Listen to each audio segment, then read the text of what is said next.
Hey everybody, it's Jason Blaha here, and in my training clip from yesterday when I was doing some front squats, I think I mentioned in there that I think front squats for a lot of athletes, particularly any sort of contact sport athletes or grappling sport, anything like that, a lot of combat sports, I think the front squat is going to be a better exercise.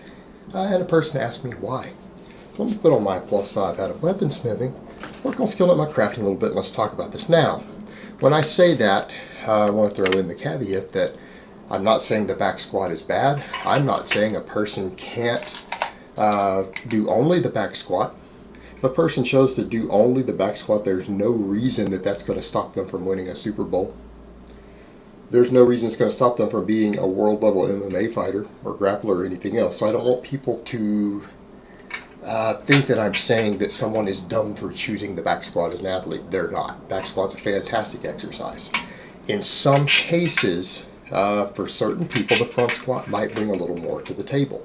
Now, some people will say, well, yeah, but there's more weight on the back squat, therefore it's automatically better. You know, it's more weight. Your body's being subjected to a heavier load.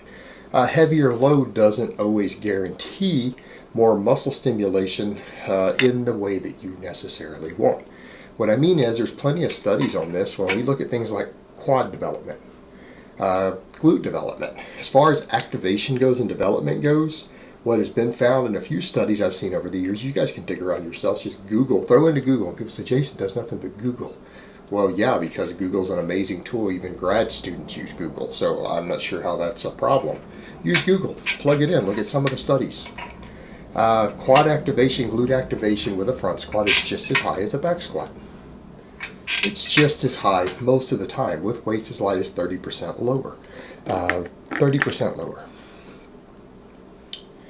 Not saying some of the lower back and other things don't get worked more. There are certain muscles that can get worked more with the back squat, and the glutes actually probably can. I think I'm wrong on the glutes.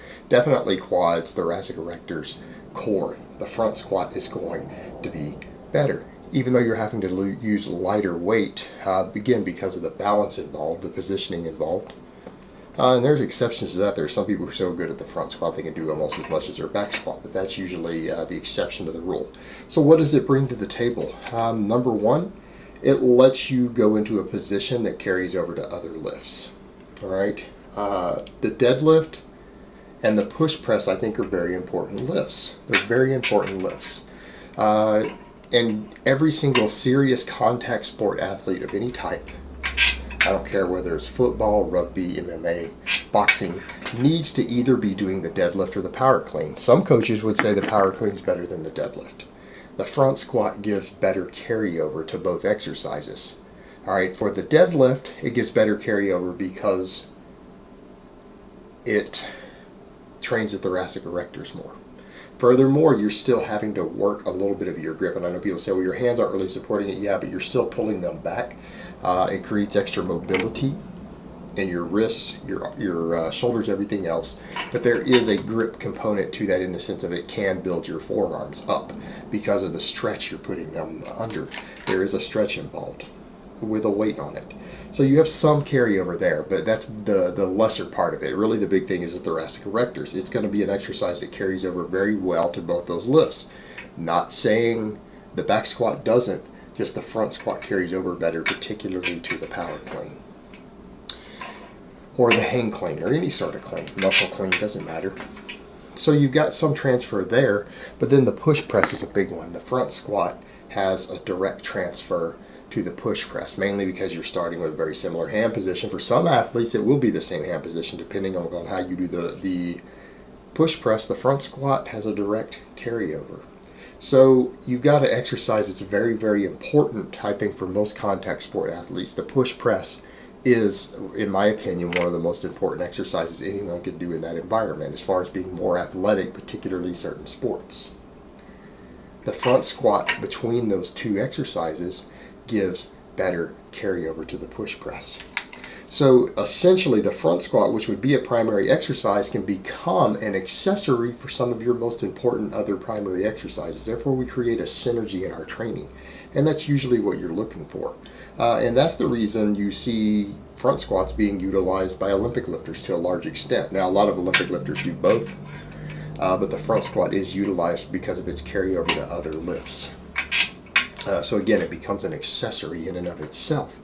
The other thing to factor in when we start talking about deadlifting has a tremendous amount of axial loading. It has a recovery component. The back squat has more axial loading, compression of the spine, than the front squat due to weight on it. But a lot of the muscles that you want to build are being worked, and some others are actually being worked more. They're being worked better with the front squat, or equal to the back squat, but it's slightly easier to recover from. That will allow more training on the deadlift. And that's the other big point. Most serious field athletes have to do a lot of axial loading exercises because you compete usually standing on your feet, and that's true of any athletic endeavor. You compete standing on your feet. Therefore, training on your feet is usually a better idea for athletes.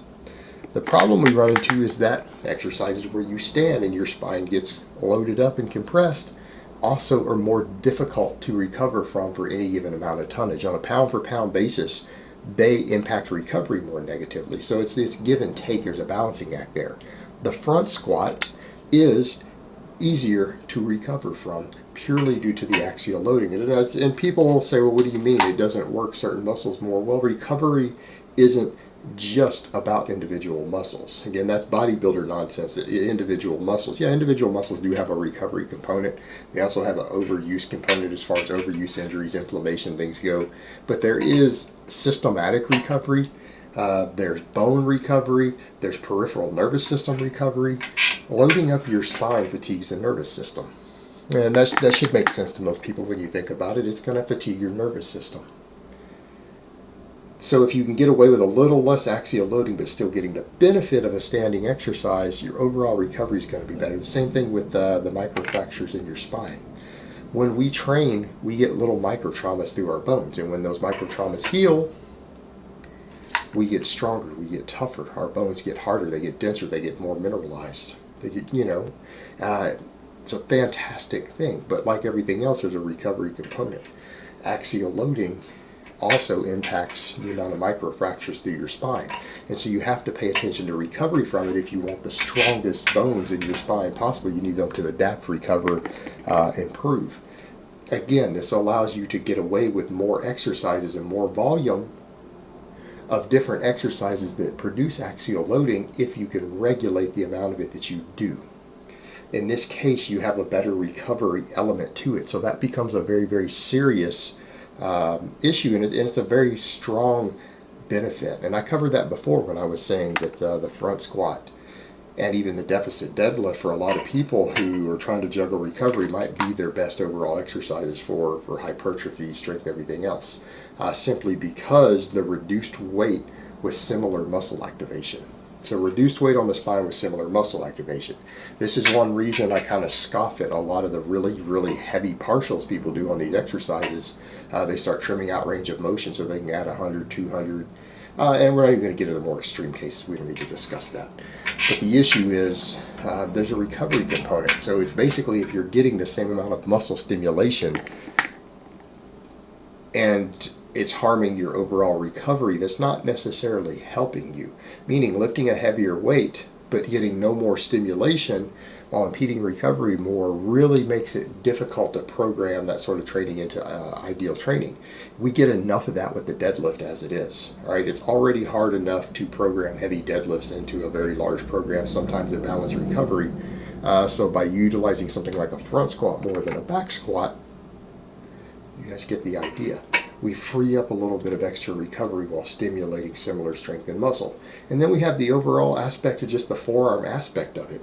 Again, guys who struggle with forearm development, grip strength, grappling strength, this is the sort of exercises you should be doing. Every exercise should be in your hands. If your goal is to build a powerful grip, which is required for a lot of athletic feats, you want to build a powerful grip. Doing more exercises where you hold it in your hand in some way is probably a better idea. And we could argue about that because the arms aren't really taking the full load when you're racked correctly. With the front squat, you're still getting extra work in there. And that's cumulative, it adds up. So that's another little small benefit. But I think the biggest benefits of it come around to number one, the transfer over to other exercises, combined with similar muscle activation but ease of recovery. I think those are the two main caveats. Everything else is kind of a side point, less important, but the thing is, it all starts to add up. So hopefully that explains it a little bit better. Alright guys, but that's really all I have to say on that today. I hope it's been informative, and I will talk to you guys next time.